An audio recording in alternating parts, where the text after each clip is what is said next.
So they're predicting about 12 to 18 inches of snow. It started coming down at 2:30 this morning. Right now it's about 12. We're expecting it about 8 to 10 inches more. As you can see, it's still coming down pretty good. It's gonna be like this all day.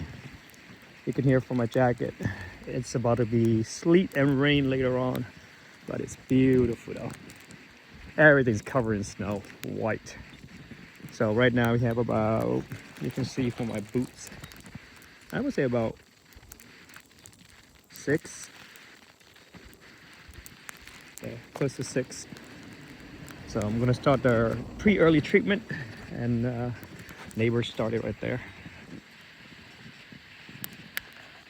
You guys can't really see it from the phone.